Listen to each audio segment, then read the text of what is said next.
So congratulations on your promotion. I think because now you are managing even more high rises, correct? That is correct. I am responsible for about 10 times what I used to be responsible for. And tell me if I have this right. You're down in the South Florida area. I know you kind of from the Brickell, Miami area because I visit there a lot. Yes. Yeah. So my territory is basically Coral Gables to the west of Miami, all the way east to Miami Beach, and a little bit north up into our Midtown area. One thing that surprises me about the Brickell area and the buildings there, it is amazing. The architectural aspects of Brickell, Miami, the wealth that is down there, the cost of goods and clothes and things like that. I believe this is one of the most expensive areas in the country, correct? It is. It has one of the biggest discrepancies between what the cost of living is for regular people versus those people that can afford to live in Brickell. It's daunting.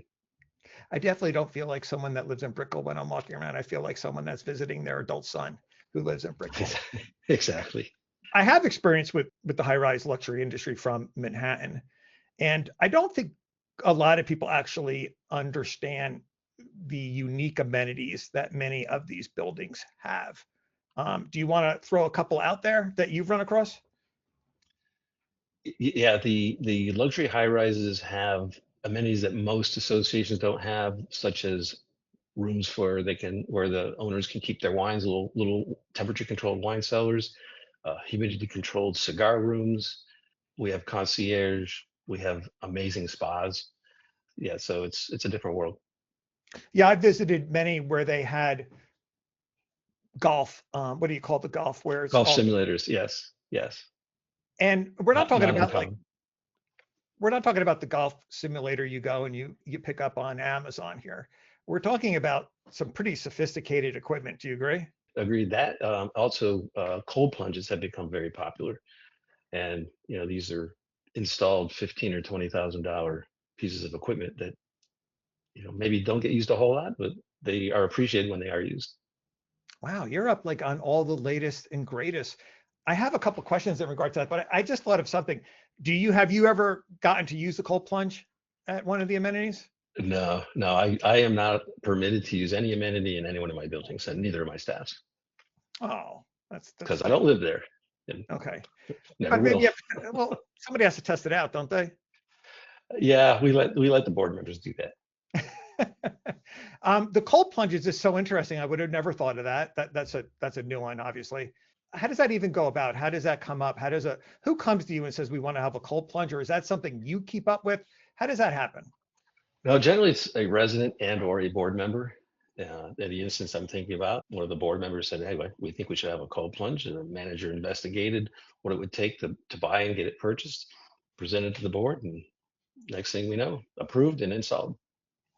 One difference, and I could be wrong because I often am, in Manhattan, the luxury high-rise buildings, it's always at a premium, but I mean, it was tight. So like if they wanted to put a cold plunge in, quite frankly, I don't care how much of a luxury high-rise it is. I don't know where they would squeeze it. The buildings in Miami, Yeah, am I wrong? They seem to have a little bit more room to work with. yeah. So it really depends on the building, but one of the ones that was installed was actually installed outdoors, right next to their spa.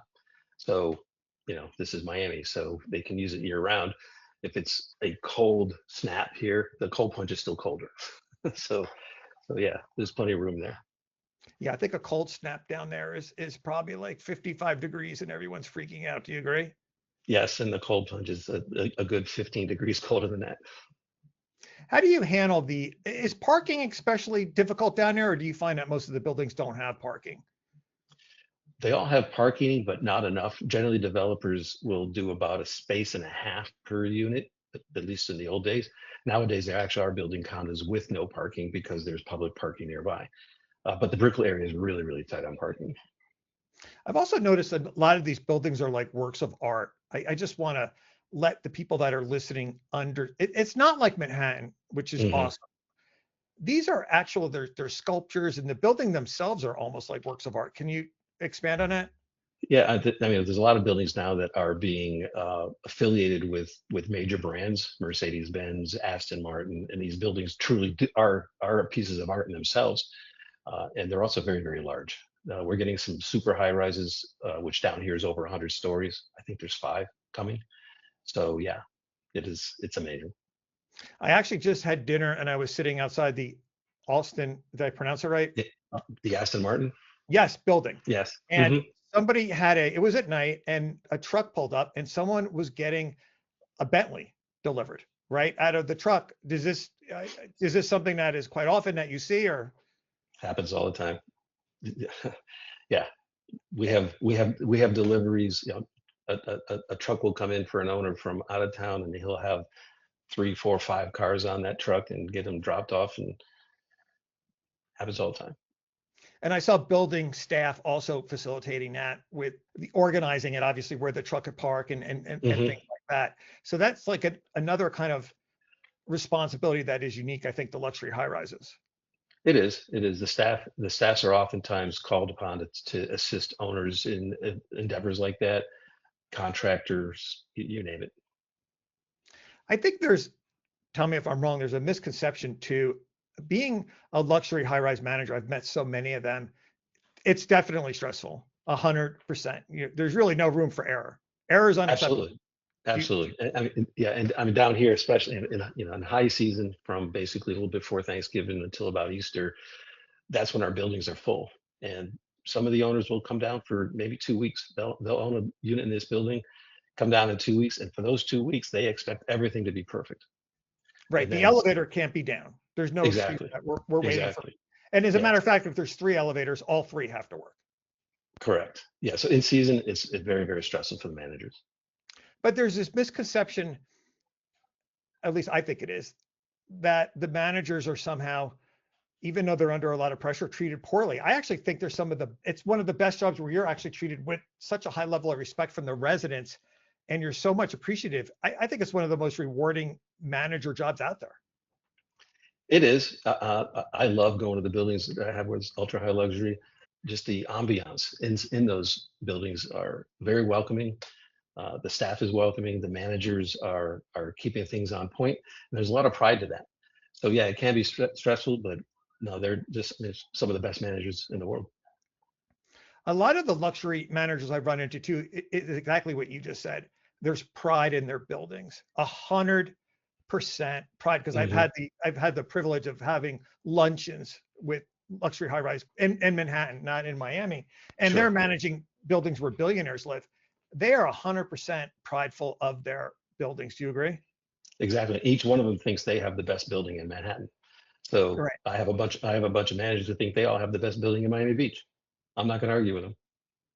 The other thing I noticed, and I don't know what it's like in Miami, but once again in Manhattan, how the managers held themselves, if this makes any sense, you may be able to explain it better, how they stood, how they dressed, how they spoke. Was it my imagination or that was always like spot on? They were way more elegant than I could ever be.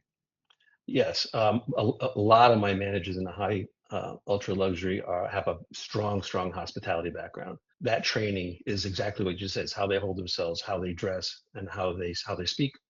So it's noticeable. I don't come from the ultra high luxury in the past. I've been fortunate and privileged to be able to do it now, and it's something I noticed right away.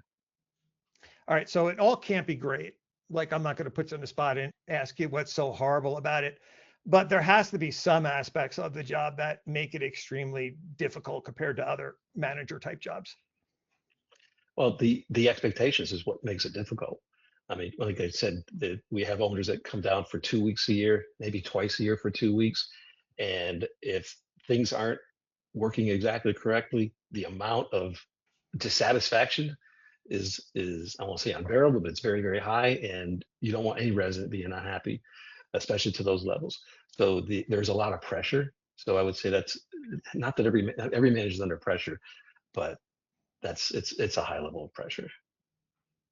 We were talking earlier about the front desk staff and how critical they are. Can you, I mean, it's pretty obvious, I think, to our audience why, but how does it differ maybe in the luxury high-rise market than another one?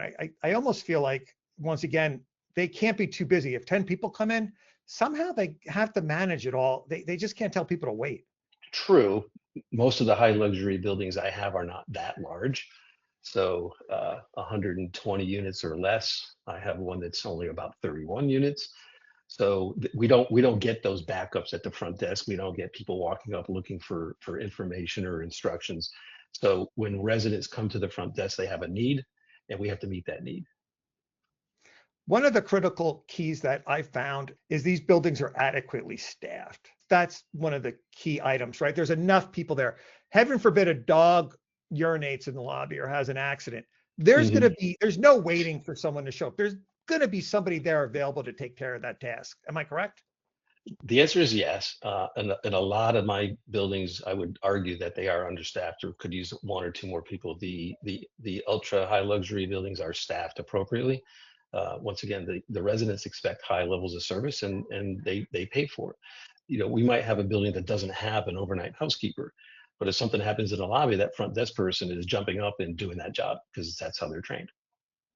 How about high profile residents? Do you have any unique aspects of that people may not understand? Professional athletes live in these buildings. I've visited them and actually Mhm. run into some high profile individuals. Yes, we have lots of high profile individuals in my buildings. One of the key components is the staff treats them just like any other resident because they are just any other resident. They just happen to be very well known. So it's really critical that the staff is trained not to act, hey, here's this famous person, and just go gaga. And they are trained that way because we want everybody to feel comfortable in their home, which is where we work. Can they go gaga privately? Can they call up after work? Can they call their mom and be like, you can't believe who I just met? As long as they don't disclose anything too top secret, is that okay? Yeah, they're really not supposed to, but I'm sure they do. But yeah, but once again, there's a lot of pride to be able to serve people that are very, very well known and be appreciated for that work. So, and it is, there is a lot of value to that. The high profile individuals that I've been able to serve and get their appreciation, it feels good.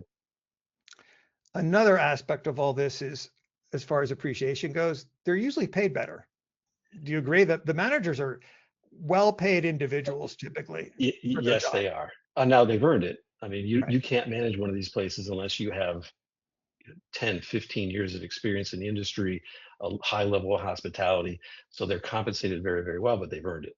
The frontline staff is paid near, I would say, near the top of the market, but they're not, for the most part, they're not over market paid.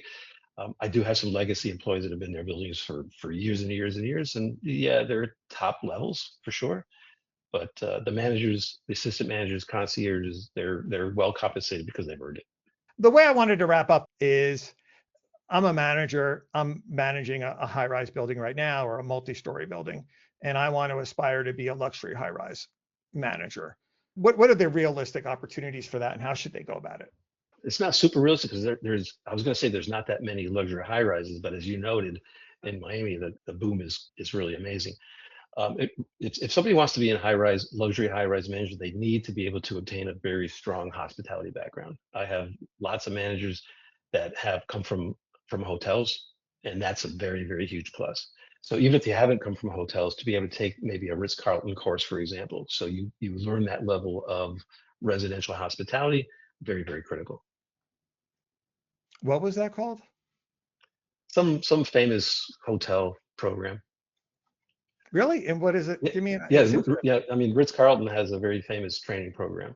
It's not Ritz Carlton; it's at least one of the other high luxury hotel programs where you can get training from their programs. You can't get their exact training because you have to go work for them, which also is not a bad idea. Go work for Ritz for a few years and get that, or a similar company, and get that level of training. But yeah, I mean, there's lots of residential hospitality training out there that managers can get.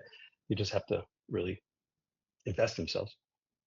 how do the branded buildings work? They always seem a little bit more, I would imagine a little bit more difficult because maybe you could explain to the audience maybe what a branded building is if they're not familiar with it, because there seems to be a lot of them in Miami. Yeah, so a developer will get a relationship with a high-end brand like Mercedes-Benz, like Aston Martin, Bentley, Porsche. I mean, they're all building. There's a lot of developer buildings down here that are branded like that. There are expectations of service levels that generally are contractual. It's incumbent on the management team to be able to provide that level and keep the brand. It seems tough for the management team. Here's why, because typically, if it's not a branded community, you have to keep the board satisfied. If it's a branded community, you still have all those requirements with the brand, right? With the corporation that is the brand. Then you have the board, and then somehow it seems like management's in the middle to make this all happen. Is that accurate, or am I off base? I don't have a ton of experience in that world. I have some experience with the Trump brand, and that's generally, they come in for inspections at least annually, and you have to meet their level. So at least in my experience, it's less of being in between as is you have to meet the expectation when they come in for the inspection. So I don't know how the Mercedes and the Porsches, how they work to maintain the brand. I don't think it's in between, but it's meeting two sets of expectations. How would you like to close? Is there anything you would like to communicate before I let you go? I would just say serving the ultra high luxury market is really a pleasure. I really, really enjoy it. If anybody has that desire, I would say chase it. It's a great way to, especially if you're a manager and you can reach those heights. It is the pinnacle, I would say, of the industry. Jeff, thanks for being here. My pleasure. Thank you.